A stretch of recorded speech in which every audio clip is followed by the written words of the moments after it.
We've all heard the stories about the narcissist man, the controlling boyfriend, the self-absorbed husband, the charismatic manipulator who leaves emotional destruction behind him. But why does nobody talk about the female narcissist? Women like Kanye Bao, Nonku Williams, and many others we know and actually admire. We even aspire to be like them sometimes. At first glance, they don't even fit the stereotype. They often seem very generous, strong, loyal, the kind of women people describe as pillars of their families, friendships, and communities. And that's exactly why it makes it so difficult to recognize. Because the female narcissist rarely announces herself. She hides behind charm, behind caregiving, behind a carefully crafted image. But beneath all of that, there's a very different reality. One where love comes with conditions, a price, and the relationship quietly revolves around a single person, her. Most people assume that narcissism is excessive self-love. The reality is that it's often built on a fragile sense of worth, that constant need for reinforcement. What often appears to be confidence may actually be overcompensation, and what looks like certainty is just fear in disguise. At the center of many narcissist relationships sits what I call the 4 commandments. Protect my image, manage my emotions, celebrate my victories, and absorb my disappointments. As long as these conditions are met, harmony will exist. But when you challenge them, the atmosphere changes immediately. It goes without saying that nobody enters the world craving control. These patterns are learned. Some narcissist women grew up with emotionally unavailable parents. Others were praised only when they achieved, and many learned that their mistakes brought criticism. So eventually, she had to make a painful conclusion in her mind. That is, she's just not enough. So she adapted. Achievements formed her identity. Admiration was required for security, and status created protection. The little girl who once felt powerless has now discovered a strategy that actually works. You gotta stay impressive. You gotta remain desirable, maintain control, and never let anybody see your vulnerability that lies underneath.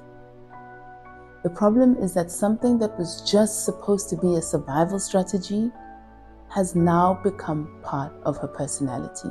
The only reason I believe narcissist women are difficult to identify is because they often understand people exceptionally well. They notice insecurities, they recognize your desires, and they sense emotional gaps. In the beginning, they fill those gaps perfectly. You feel seen, valued, chosen, and even understood. The friendship will feel effortless. Any relationship with her will feel special.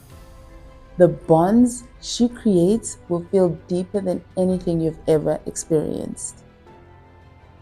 Then something shifts. You give them constructive feedback, and then it's seen as disrespect. When you put up a personal boundary, it's considered selfish. And when you find your independence, you've officially betrayed them. Gradually, the relationship stops revolving around mutual care and it starts orbiting around her emotional needs. So you end up spending less time expressing yourself and more time anticipating her reactions. A huge red flag that we often ignore is the lack of accountability.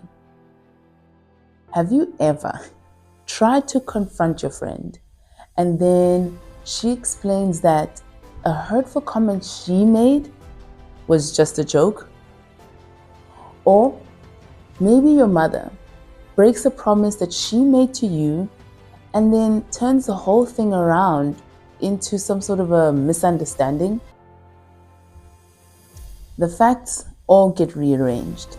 The conversations become exhausting. In friendship, subtle competition may replace genuine support. And with families, favoritism is used to create a division.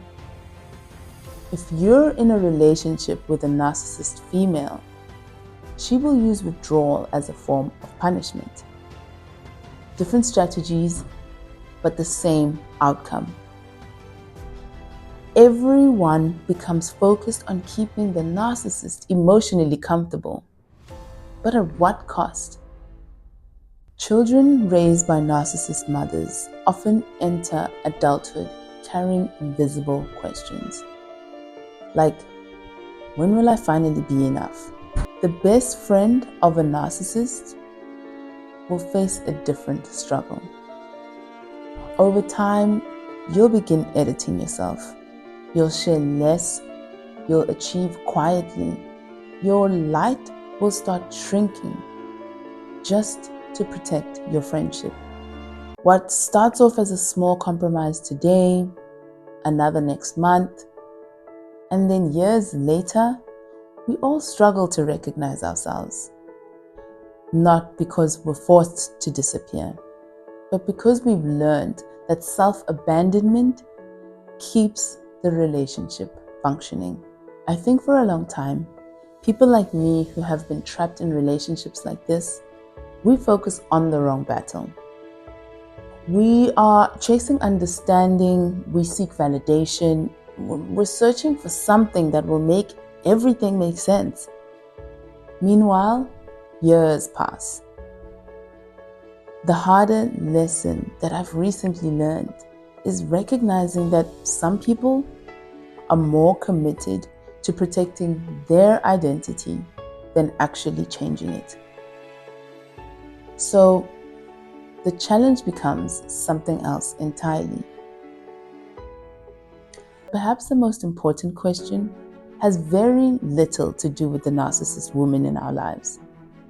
Perhaps the real mystery is why these relationships feel so familiar to so many of us.